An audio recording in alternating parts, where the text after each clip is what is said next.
Hello, this is Dora from the Maya Spirit. Here with the first of the videos of the series on how to learn the Egyptian Tarot of Dr. Moorne. I'm translating it from Spanish to English from a book that was translated from French to Spanish. It's a long story how this happened. I did promise this a long time ago, but I'm so sorry life got in the way. And work got in the way. A lot of things got in the way, and I was not able to do what I had to do. I do apologize for taking so long, but I will start with card number 1 today, and tomorrow I will have card number 2.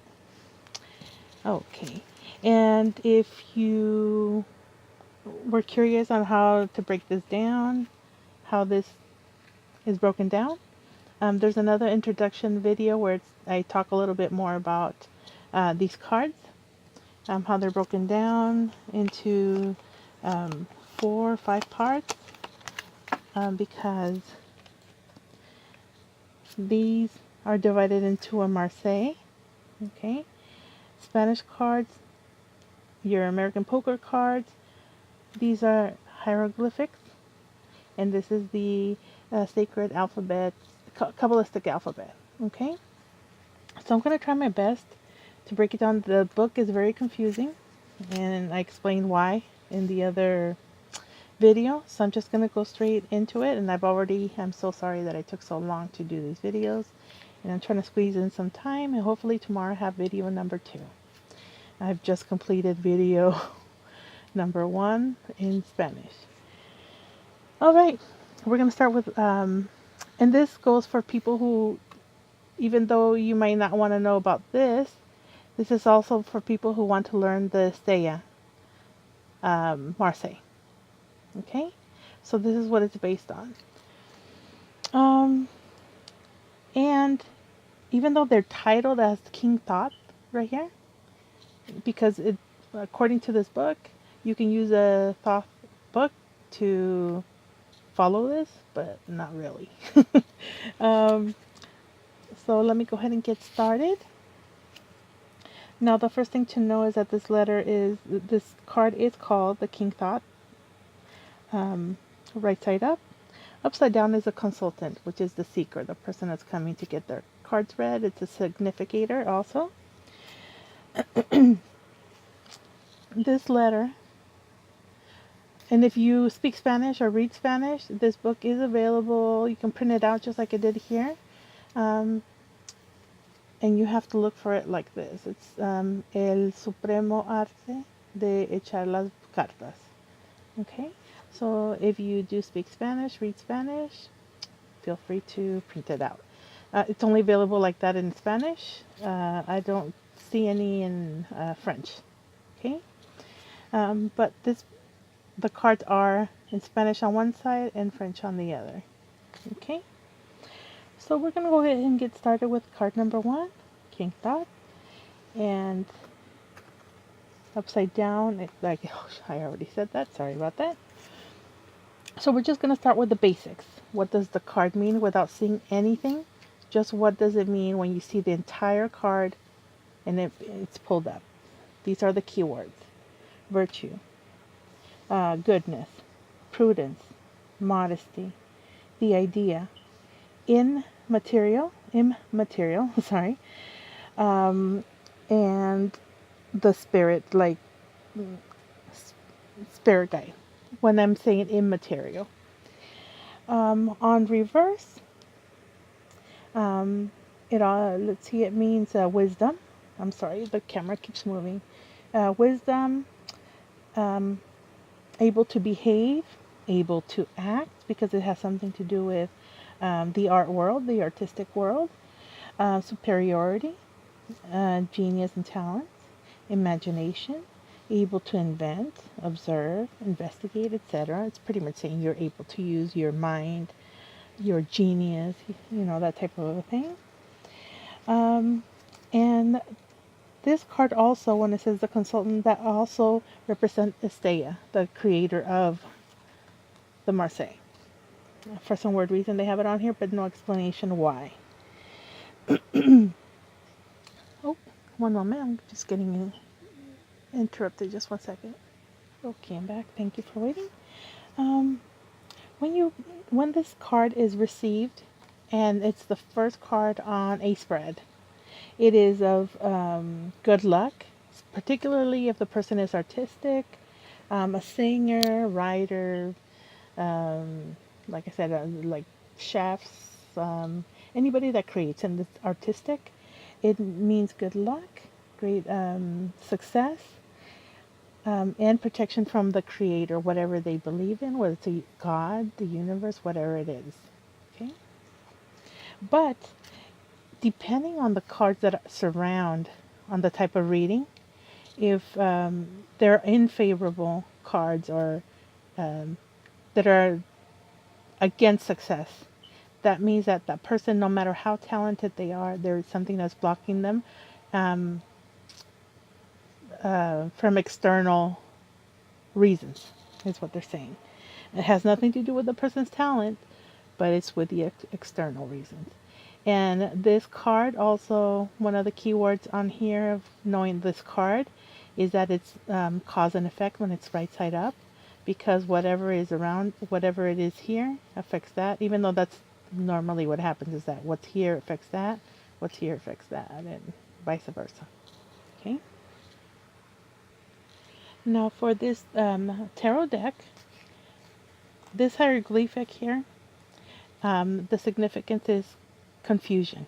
The keyword is confusion, because Etteilla's Marseille, this card number 1, has to do with the. To make a long story short, the first 8 cards in this deck have to do with the way the world was created. So card number 1 has to do, like in different beliefs, that there was chaos and that we came out of nothing. Okay, so the whole universe was in chaos and then the world was created. So this is the confusion, and it also talks about the first moment. Let me see, I wrote it down here. It has to do with man's intelligence. The first moment that he realizes that the creation of the world, how we came out of chaos, out of nothing, and that it was made by someone superior to us. Now, all that I'm telling you about these cards doesn't necessarily have to do with how you're interpreting the cards, but it's why the card was created. Okay? Now, the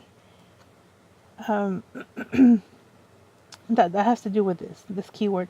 And the odd thing is that this letter talks about confusion, but I have another deck about the sacred letters, Kabbalistic letters of the alphabet, and this one's considered, was this card number 2, it's considered confusion. But I'll explain more about that tomorrow. And like I said, the first 8 cards have to do with the beginning of the world. So you have the universe, chaos, no order.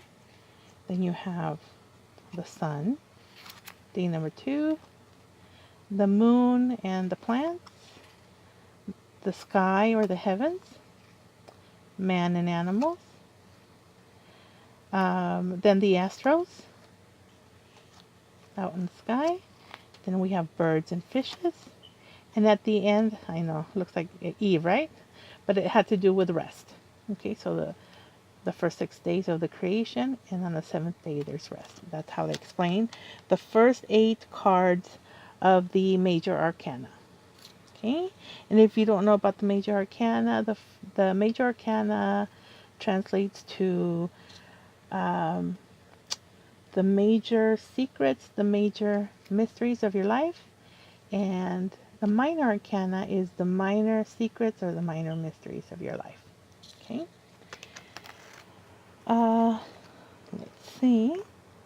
Now we're going to go right back to Aleph, and the way they have it here explained is that right side up.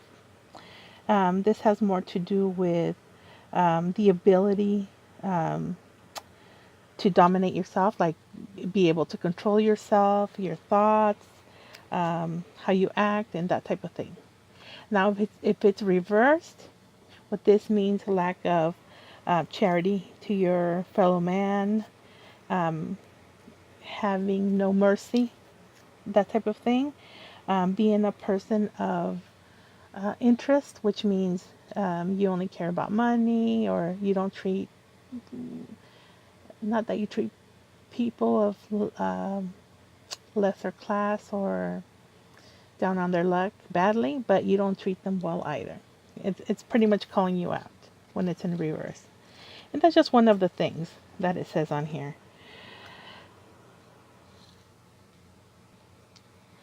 I hope I said this right, that when it's the first letter that comes up and you're an artistic person, you have, it's great luck, good luck for and all that. And it's also protection from your creator. I think I did say that. And then it starts talking about King Thoth and who he is.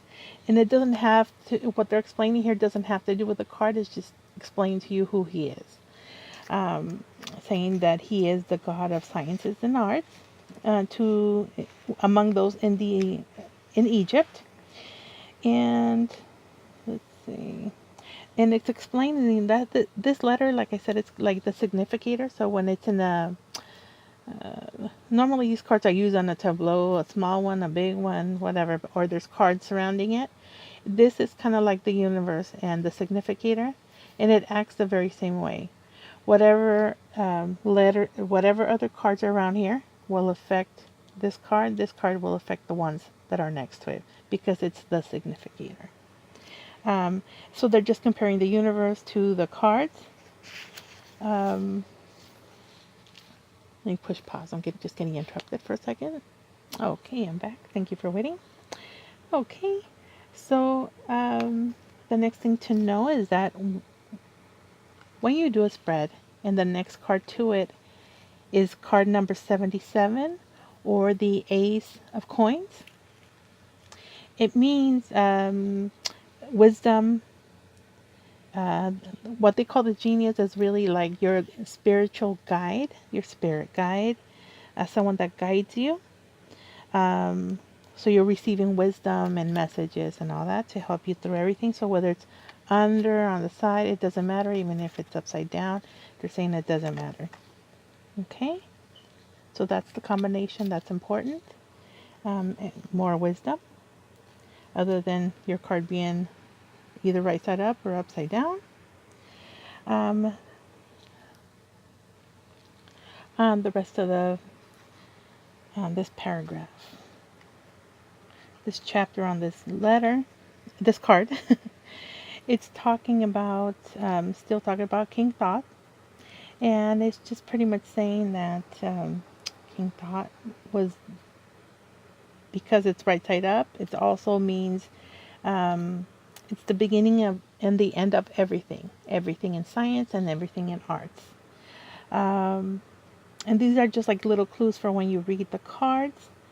In reverse, like I said about the spirit guide, it's the it says here the genius, but it's your mind, celestial light of thought and reason. It says here, and it's very similar to, it says here, the guide that consults you during your entire life, which is your spirit guide. So when you see it in reverse, it also means that. So it depends on how you read the card. So these are all keywords on how to use this card specifically. I know it's a little confusing because it says King Thoth and all that. That could also be something that you may want to use. But in this book, pretty simple. It's right side up, cause and effect, spirit guides, that type of thing, celestial thoughts, messages, that type of thing. If it's next to card 77, wisdom, guidance. If it's the first card that is in a spread, good luck, especially for artists. If there are negative cards around it for that artist, that means that there are blocks external to him. It has nothing to do with him or her. Even if they're very talented, right now they have blocks on being successful in that field or what they're trying to do. And I will repeat just the keywords that they have on here other than what I just told you. Right side up, virtue, goodness, prudence, modesty, the idea, immaterial as in spirit. And then in reverse, it's the consultant, seeker, the genius, wisdom, let's see, able to behave or act, superiority, the genius and talent. I know I'm repeating myself. Imagination, able to invent, observe, investigate, etc., etc. Pretty much just use your mind. I hope this was helpful to you. If you have any questions, please put the questions below, and you are all set. Thank you very much, and you have a great day. Bye-bye.